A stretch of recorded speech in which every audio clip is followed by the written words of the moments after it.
चांगला शेजार हा आपल्या व्यक्तिगत आणि सामाजिक स्वास्थ्यासाठी अतिशय गरजेचा असतो। त्यामुळे अनेक जण फक्त शेजाऱ्यांपासून दूर जायला लागू नये म्हणून नव्या ठिकाणी राहायला जाणं टाळतात। हा अनेकांचा अनुभव असेल, पण हा विषय थोडासा वैयक्तिक आहे, तो आपल्या वैयक्तिक शेजाऱ्यांच्या बाबतीतला आहे। पण जेव्हा आपण आपल्या देशाचा व्यापक पद्धतीने विचार करतो तेव्हा भारताच्या शेजाऱ्यांनी कायमच आपली डोकेदुखी वाढवल्याचं वेळोवेळी समोर आलंय। त्यात आता भर पडतेय ती बांगलादेशची सुद्धा। 17 डिसेंबर 1971 भारताच्या पुढाकाराने पूर्व पाकिस्तानला स्वातंत्र्य मिळालं आणि बांगलादेश या नव्या स्वतंत्र राष्ट्राची निर्मिती झाली। त्यामुळे बांगलादेशच्या निर्मितीमध्ये भारताचं मोलाचं आणि महत्त्वाचं योगदान आहे। पण ज्या शेजाऱ्याला आपण जपलं, वाढवलं आणि घडवलं सुद्धा, त्या शेजाऱ्याच्या म्हणजे बांगलादेशमधल्या राजकारणानं आता कूस बदललेली आहे। बांगलादेशमधील अस्थिर आणि अस्वस्थ वातावरण आपल्या देशासाठी सुद्धा चिंतेचं कारण बनलं आहे। पण भारताच्या शेजाऱ्यांचा विचार करता आपल्या देशाच्या शेजाऱ्यांचा जर का आपण विचार केला तर फक्त बांगलादेशमध्येच अस्वस्थता आहे का? तर असं अजिबातच नाहीये। आपला भारत, आपला देश हा चहू बाजूंनी उद्ध्वस्त मानसिकतेच्या शेजाऱ्यांनी पूर्णपणे घेरला गेलेला आहे। भारताच्या उत्तरेला असलेला नेपाळ पूर्वी हिंदू देश म्हणून ओळखला जायचा आणि हाच देश गेल्या काही वर्षांपासून राजकीय अस्थिरतेचा सामना करतोय। अवघ्या 16 वर्षात, फक्त 16 वर्षात नेपाळमध्ये 13 वेळेला सत्तांतर झालंय। म्हणजे 16 वर्षात नेपाळची सत्ता किती वेळेला बदलली आहे तर ती तब्बल 13 वेळेला बदलली आहे। आता सुद्धा जुलैमध्ये पुष्पकमल दहल यांचं सरकार गेलं आणि पुन्हा एकदा केपी शर्मा ओली यांचं सरकार स्थापन झालं। 2020 सालापासून भारत आणि चीन यांच्यातला सीमावाद आणि त्यामध्ये ओली यांची चीनशी असलेली जवळी ही भारतासाठी अर्थातच चिंता वाढवणारी बाब आहे। तर भारताच्या पश्चिमेला आहे पाकिस्तान।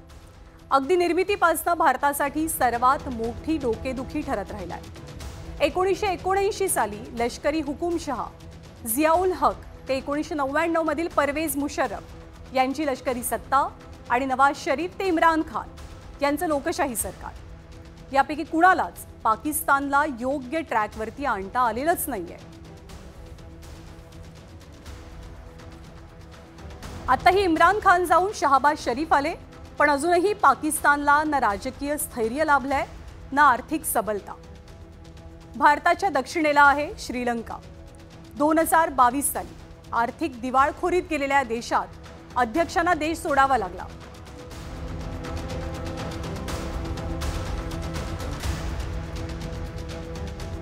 तर आपण भारताची जिओग्राफिकल कंडिशन पाहतोय, भौगोलिक रचना पाहतोय।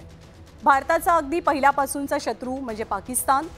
पाकिस्तान सुद्धा अस्वस्थ आहे। बेरोजगारीचा प्रश्न पाकिस्तानमध्ये मोठा आहे। पाकिस्तानमध्येही अशांतता आहे। तर 2022 साली आपल्या दक्षिणेकडे असलेला देश म्हणजे श्रीलंका। श्रीलंका आर्थिक दिवाळखोरीमध्ये गेला आणि या देशाच्या अध्यक्षांना देशही सोडावा लागला। सध्या भारताच्या मदतीनं हा देश काहीसा सावरत असला तरी अजूनही परिस्थिती पूर्णपणे स्थिरस्थावर होऊ शकलेली नाहीये। गोटाबाय राजपक्षेंच्या जागी रणील विक्रमसिंघे आले, पण अजूनही चीनचा हस्तक्षेप इथे थांबलेला नाही। त्यामुळे भारताला दक्षिण किनारपट्टीवरती कायमच सतर्क राहणं अगदीच भाग आहे। आधीच तिन्ही बाजूंना अस्वस्थता पसरलेली असताना आता बांगलादेशातील तणावामुळे भारताच्या पूर्व भागात सुद्धा अस्थिरता पाहायला मिळते। बांगलादेशमधील शेख हसीना यांच्यानंतर आता तिथे लष्कराच्या हाती देशाचा कारभार आलाय। काही दिवसांनंतर तिथे हसीना यांच्या विरोधक असलेल्या खलिदा जिया यांच्या हाती सत्ता जाण्याची दाट शक्यता वर्तवली जाते। खलिदा या चीन आणि पाकिस्तानच्या समर्थक मानल्या जातात। त्यामुळे खलिदा यांचं बांगलादेशच्या सत्तेमध्ये येणं हे भारतासाठी निश्चितपणे चांगलं नसेल असा अंदाज जाणकार व्यक्त करतात। तर अशी काहीशी परिस्थिती भारताची आहे, कारण भारताच्या चहू बाजूंना असे देश आहेत, असे अनेक देश आहेत की जे सगळे देश सध्या अस्थिर आहेत, अशांत आहेत। काही देशांमध्ये आर्थिक कारणांमुळे अस्वस्थता आहे, काही देशांमध्ये अनेकांनी सत्ता उलथवून टाकण्याचा प्रयत्न केलेला आहे। तर अशा अनेक अस्वस्थ देशांनी घेरल्यामुळे किंवा त्या चक्रव्यूहामध्ये सापडल्यामुळे भारताची आव्हानं मात्र निश्चितपणे वाढल्याचं पाहायला मिळतंय। तर सगळ्याच बाजूंनी अस्वस्थ शेजाऱ्यांनी भारत घेरला गेलेला आहे। त्यामुळे आपण काय काळजी घ्यायला हवी आहे हे या क्षणी महत्त्वाचं आहे। उपाययोजना नेमक्या काय करायला हव्यात, असे काही प्रश्न माझ्याप्रमाणे तुमच्याही मनात अर्थातच निर्माण झाले असतील. यातला सर्वात मोठा प्रश्न निर्वासितांचा प्रश्न आहे. आणि हाच प्रश्न जेव्हा मी आंतरराष्ट्रीय घटनांचे अभ्यासक असलेल्या शैलेंद्र देवळाणकर यांना विचारला, तेव्हा त्यांनी सुद्धा भारताची डोकेदुखी ही निश्चितपणे वाढली आहे अशी टिप्पणी केली. ह्या सीमेच्या माध्यमातून आपल्याकडे दहशतवादी पण आतमध्ये येऊ शकतात. या सीमेच्या माध्यमातून ड्रग ट्रॅफिकिंग होऊ शकते. त्याचप्रमाणे काउंटरफेट करन्सी म्हणजे नकली नोटा ह्या देखील बांगलादेशच्या माध्यमातून भारतामध्ये येऊ शकतात. पण भारताला येत्या काळामध्ये सावध राहणं हे अत्यंत गरजेचं आहे.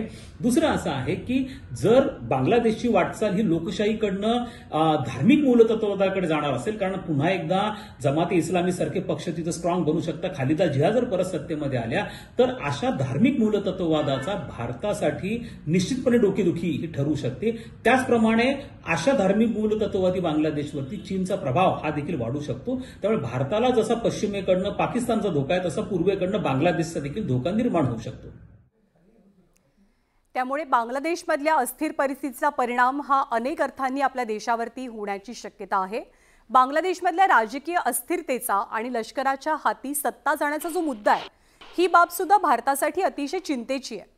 ज्या बांगलादेशची लष्कराच्या तावडीतनं मुक्तता करत लोकशाहीची स्थापना करण्यात आली, आज त्याच लोकशाहीसमोर सर्वात मोठं आव्हान उभं राहिलं आहे.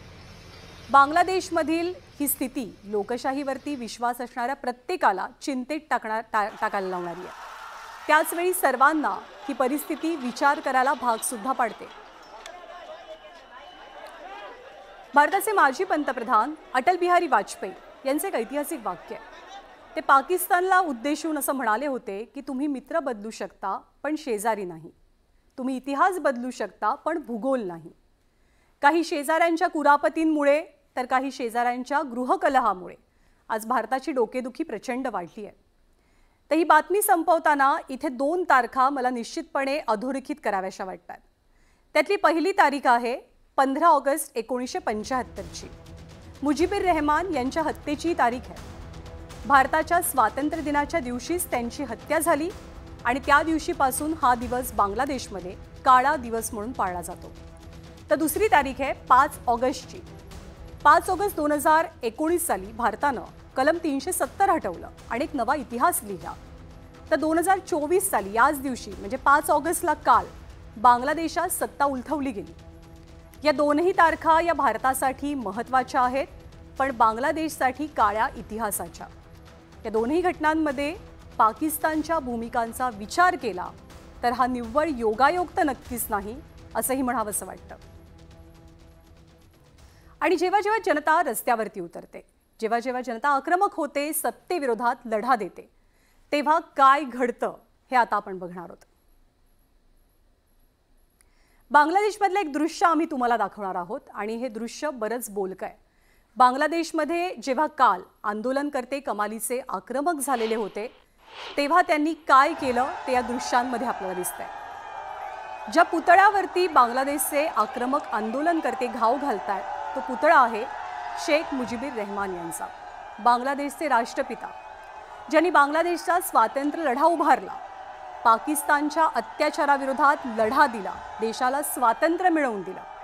त्याच मुजीबुर रहमान यांना 1975 साली गोळ्या घातल्या गेल्या, संपवलं गेलं आणि आता आंदोलनकर्त्यांनी त्यांचाच पुतळा उद्ध्वस्त केला. यानंतर आपण दुसरी दृश्य पाहूयात. ही दृश्य आहेत इराक युद्धानंतरची.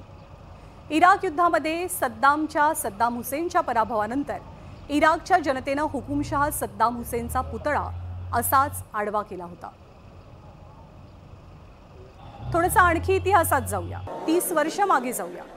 30 वर्षांपूर्वी लेनिनचा पुतळा सुद्धा क्रेन लावून हटवला गेला होता. तर सोव्हिएत रशियाचा हुकुमशहा जोसेफ स्टॅलिनचा पुतळा सुद्धा रातोरात हटवण्यात आला. अत्याचार, अन्याय या सगळ्याचा जेव्हा अतिरेक होतो, व्यक्ती स्वातंत्र्याची गळचेपी होते, सामान्यांचं जगणं जेव्हा मुश्किल होतं, तेव्हा या दडपशाही विरोधात जनता सत्तेविरोधात रस्त्यावरती उतरते आणि तेव्हा तिचा आवाज जर ऐकला गेला नाही तर काय होतं हे आपण या दृश्यांमध्ये पाहिलं. आणि जनतेचा आवाज जर ऐकला गेला नाही तर मात्र सत्ता उलथवून टाकली जाते, अशी व्यापक समाज भावना आपल्याला पाहायला मिळते. या आंदोलनांना जनतेचा आक्रोश न समजता कट समजणारे नेते संवादाच्या ऐवजी दडपशाहीचा रस्ता निवडतात, तेव्हा जनतेचा कसा उद्रेक होतो हे आजवरच्या अनेक उदाहरणांमध्ये जगभरात पाहायला मिळालंय। शेख हसीना यांनी संवादाऐवजी बंदुकीचा रस्ता निवडला। आंदोलनकर्ते पेटून उठले। या उठावामध्ये शेख हसीना यांची फक्त खुर्चीच गेली नाही, तर त्यांच्या कुटुंबाच्या अस्तित्वाची निशाणी, त्यांच्या वडिलांचा पुतळा सुद्धा जमीनदोस्त झाला। बांगलादेशनं ज्यांना राष्ट्रपिता म्हणून संबोधलं, राष्ट्रपिता म्हणून आदर दिला, त्यांच्याच पुतळ्यावरती हातोड्यांनी घाव घातले गेले।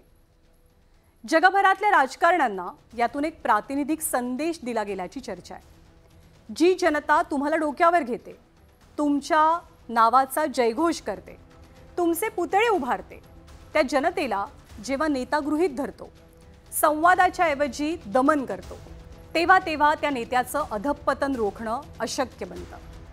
आजची बांगलादेशमधली परिस्थिती ही भारताची डोकेदुखी वाढवू शकते। चीन आणि पाकिस्तानचं आव्हान कायम असताना बांगलादेशच्या सीमा धगधगणं हे आपल्या देशाला, भारताला परवडणारं नाहीये। ईशान्य भारताचा विचार केला तर ईशान्य भारतातल्या शांततेच्या दृष्टीनं बांगलादेशात भारताशी मैत्रीपूर्ण संबंध ठेवणारं सरकार अस्तित्वात येणं गरजेचं आहे। चीन, पाकिस्तान, अफगाणिस्तान, म्यानमार, नेपाळ, श्रीलंका, भारतासाठी चारही बाजूंनी एक प्रकारे चक्रव्यूह तयार होत असल्याची परिस्थिती सध्या पाहायला मिळते। त्यामुळे गरज आहे अतिसावध होण्याची, अतिसावध राहण्याची। तर काय सांगते ज्ञानोदय बुलेटिनचा हा दुसरा भाग होता। ही आमची एक नवी सुरुवात आहे, माझी सुद्धा एक नवीन सुरुवात आहे। या नवीन प्रवासात सुद्धा तुमचं प्रेम, तुमची साथ सोबत राहील याचा मला विश्वास आहे। आजचं हे बुलेटिन तुम्हाला कसं वाटलं, या बातम्यांची मांडणी तुम्हाला कशी वाटली, हे तुम्ही आम्हाला जरूर सांगा। तुमच्या प्रतिक्रिया आणि सूचनांचं स्वागत असेल।